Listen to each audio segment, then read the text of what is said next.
my total life, I am comfortable being in black, not in the light. There were alumni attending the same university and shared a proclivity for design, creating clothing that challenged traditional concepts of beauty, dark, oversized, and asymmetrical garments that failed to adapt to the contours of the human body. They lived together for over 10 years, and they hid their creativity from each other. They didn't share information on their collection. It must have been totally schizophrenic. I once asked Yoshi, in your private life, is Rei like this? And he said, no, she's very sweet. Although they never collaborated, they were close traveling companions, making their international debut in the same year as fellow contemporary designer Issey Miyake. The three were tagged as the renegade Japanese designers, determined to push Western conventions. So 1 year ago, I talked to her, Rei-san, let's go to Paris, because we are free but selling in Japan. Why don't you go to Paris with me? And she told me, no, my company cannot make it. It's impossible. She said, I don't go. You can go first. So, okay, then I will go first, okay? But finally, very coincidentally, two Japanese designers made a shop opening show. She made only show in hotel. Anyway, two designers from Japan made a show. Not that Kawakubo ever appreciated the comparison. I'm not very happy to be classified as another Japanese designer, she remarked in 1983. There is no one characteristic that all Japanese designers have. Happiness was an elusive characteristic for Kawakubo.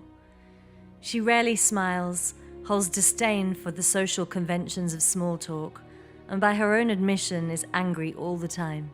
Her bitter melancholy is reflected even in the earliest of her designs. The jagged and fraying edges of her asymmetrical garments, textured with her signature black tone. So often used to appear slimming and beautiful in Western culture, in the hands of Kawakubo, it signaled an emptiness within fashion, absence rather than presence. Let's get rid of the ideas that have been around for a long time, such as folklore and traditions, and let's start again with something new.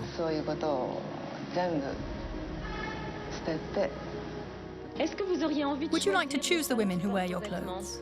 No, not at all. Doesn't it oblige women to change the way they live? Well, if it does, I'd be very happy. Even as she expanded into color later in her career, believing the tone to be tired, black remained an integral feature of Comme des Garcons through her noir line. Kawakubo developed as a designer over the next decade. She became fascinated with imperfection. In her eyes, perfection was the devil. Unlike the Japanese temples of old, her garments remained unfinished to resist such temptation. Her preoccupation with asymmetrical shapes was born out of an interest in modern architecture and the traditional flat, layered styling of the kimono.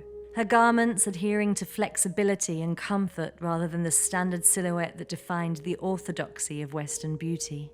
More than anything, the clothes of Comme des Garcons represented attitude, the desire to find new and provocative concepts within fashion, to shock and upset the status quo through innovation, revolutionizing the world of design. They were almost anarchistic in their intent. Indeed, the matriarch of rebellion, Vivienne Westwood, once described Kawakubo as a punk at heart.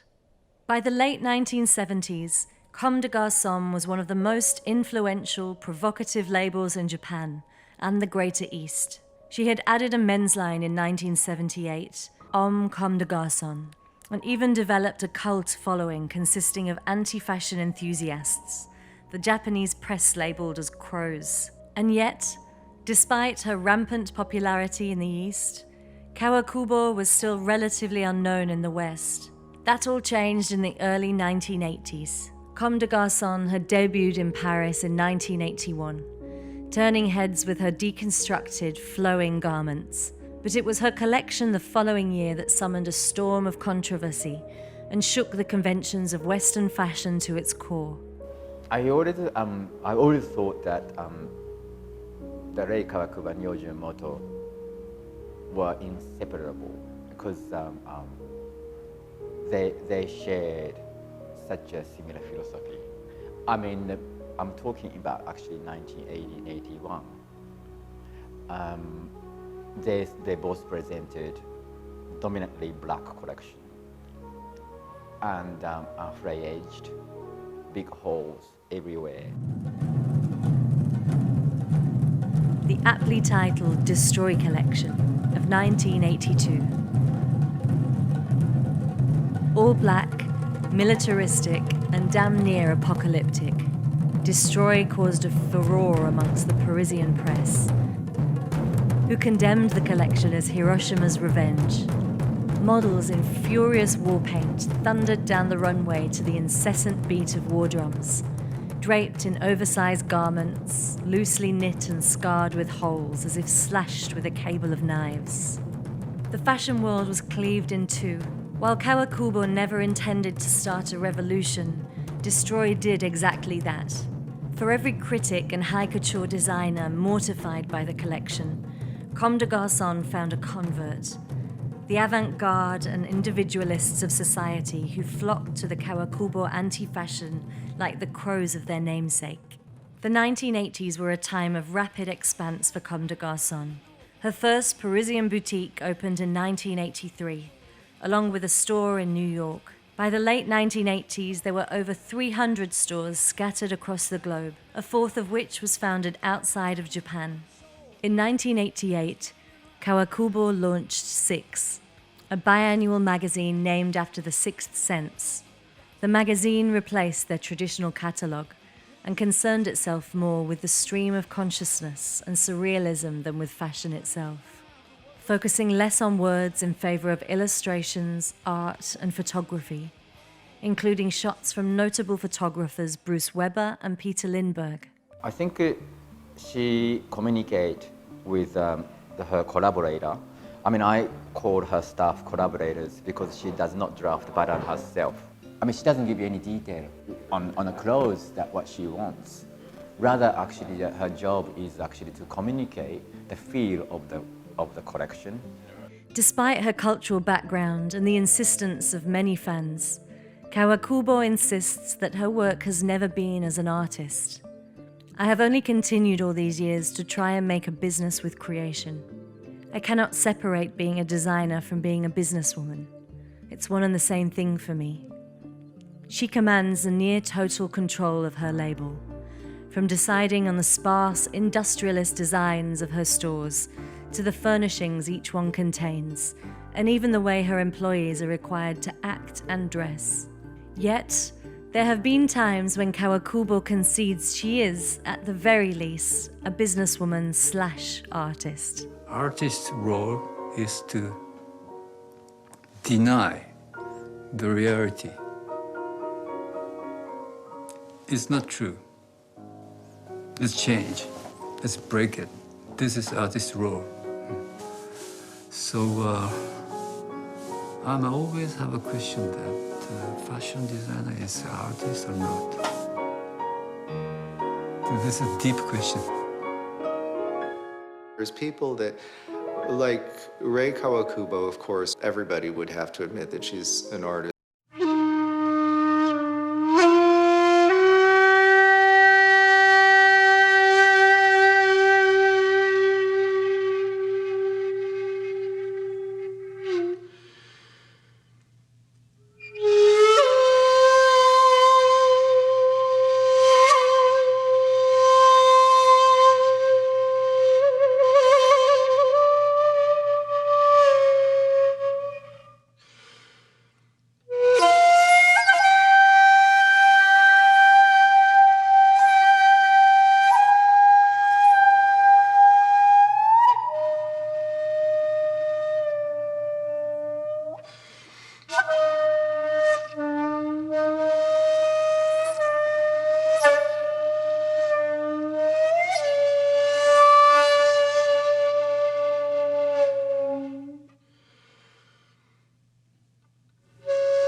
to her business headquarters in the Aoyama shopping district of Tokyo.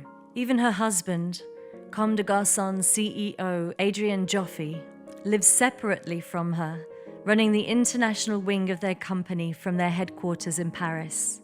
Kawakubo and Joffe became an item in the early 1990s, after Kawakubo separated from former flame Yamamoto. After a short courtship, the couple married in 1992. Joffe has since become CEO and personal translator for his wife, effectively handling any communique between Kawakubo and the outside world. Despite his integral position to the company, no one, especially not Joffe, is under the illusion that Comme Des Garcons is anything less than the domain of Kawakubo. We're really not a company that is influenced by anybody. We really kind of do our own thing. We don't look at other people. It's like really all comes from the designer, Rei Kawakubo. It really comes out of her head, and she basically made the company as a creative company. You know, first creation, second business. So her influences are all inside. You know, she just has to always try to do something that's very creative and very new. It didn't exist before. That's really the credo of the company. This is, after all, the woman who once famously declared her label for women who do not care what their husbands think. Kawakubo relaxed the reins of her company around the time of her marriage, allowing other designers to put their own unique spin on Comme Des Garcons' style. Beginning with Junya Watanabe in the early 1990s, her stable now includes Tao Kurihara and more recently Kei Ninomiya, who designed under the Comme Des Garcons umbrella through their own distinct sub-labels. Kawakubo allows her designers a strong sense of independence, just as she herself appreciates and rarely sees their collections until just before the public unveiling. In line with this, Kawakubo founded fashion concept store Dover Street Market in 2004. DSM showcased her architectural flair, an art space housing the clothing and accessories of Comme Des Garcons, alongside a curated selection of innovative designers from London, New York, and Tokyo, with pop-up collaborations and events. Its sixth flagship store hit LA in 2018, adding to the pioneering spaces across London, Paris, New York, Singapore, and Tokyo. Comme Des Garcons has unleashed over 24 lines since its inception in 1973, even consenting to create easier-to-wear subsidiaries like the Comme Des Garçons range. They have collaborated with a host of diverse and established brands over the years, including Lacoste, Fred Perry, Nike, and those notables of Parisian high couture, Louis Vuitton. But those who believe the aggressively unique designer is softening in her old age may want to reconsider. Kawakubo is still capable of causing controversy when she so chooses. In fact, she seems to relish it. In 1995, the presentation of her men's collection, Sleep, a series of baggy striped pajamas, evocative of the prison uniforms worn in Auschwitz, created outrage for all the wrong reasons. The collection, stamped with identification numbers on each garment and displayed by models with shaved heads, was unveiled on the 50th anniversary of the Holocaust. It was an unintentional step too far for Kawakubo, who discontinued the line and released an official apology for her blunder. There would be no apologizing 2 years later, however, when the 1996 collection, Dress Meets Body, was unveiled and Kawakubo shocked the world once more. Incensed by a gap window displaying banal black clothes, her signature tone, reduced to something incomprehensibly generic, Kawakubo began experimenting with new forms of structure, inserting basketball-sized pads as a deformity intended to highlight the actual over the natural. By adding these extensions, Kawakubo believed she could control the perception of reality, making deformity seem as conventional as the gap blight that had inspired her designs. Critics of the collection were less than convinced, declaring it as a perversion of design that conjured nothing other than the strange. Kawakubo has always been unafraid to reject progress and convention, even after embracing it.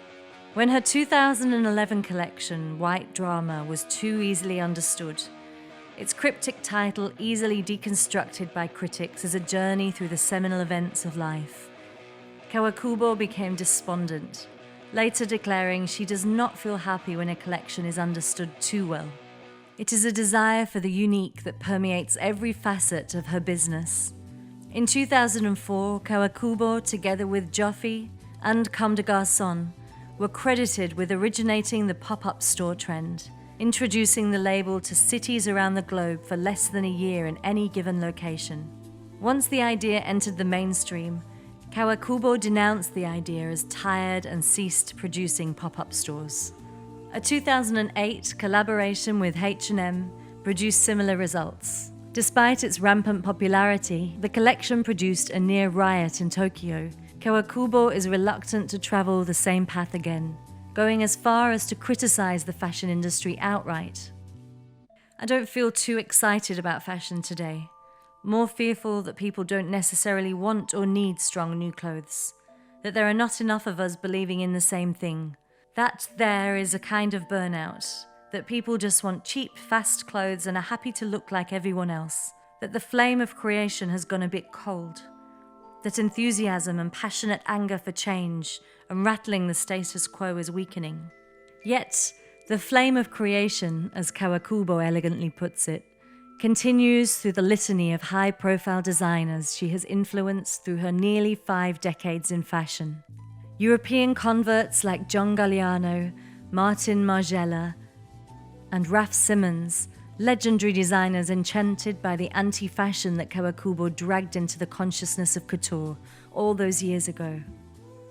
Having started Comme des Garcons at age 27, Kawakubo, now 76, shows no sign of slowing down. The designer is still staging at every Paris Fashion Week, presenting her unique brand of high concept that translates into an estimated $280 million a year commercially. It is a singular dedication to the work, as she calls it, that propels her in the present, with little thought given to her posterity. Despite this, that legacy was honored in the 2017 Met exhibition. Rei Kawakubo / Comme des Garcons, Art of the In-Between, equivalent to the fashion world's Oscars. This gala, which is organized on behalf of the New York Costume Institute, is only the second monographic exhibition on a living designer since the Metropolitan Museum of Art's 1983 exposition on Yves Saint Laurent. Is this Comme des Garcons? Let's see if I can reach you. Yeah, you can reach me. Of course you can. You smell so good. Thank you. Is this Rei? This is Comme des How did you get Garcons. into it? She really is the most important and influential designer of the last 40 years.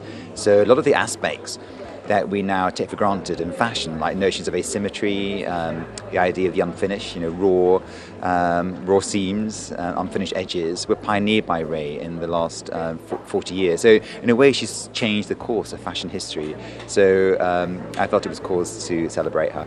Rei's known for a very stark, monochromatic color palette. And like Rei is your favorite designer's favorite designer. I mean, like her abstract way of thinking just continues to influence so many brands. And it's 4 or 5 years later, they'll do something that she's done. Curated by Andrew Bolton and assisted by Kawakubo, the exhibition features 150 garments that span the brand's archive since the 1980s. Split into 9 spaces and blocked by color, it explores the timeless fluidity of the designer's work, which also manages to escape definition, with the only text presented as dichotomies across the 9 themes. Absence versus presence, design against not design, and so on, exploring the art of creation and recreation, revolutionized by Kawakubo. As difficult as it becomes in the modern era of fashion, when so many have injected themselves into the medium, with the same deconstructionist aesthetic Kawakubo in part inspired, her aspirations to push the boundaries of fashion continue to delight and offend in equal measure. Kawakubo wouldn't want it any other way.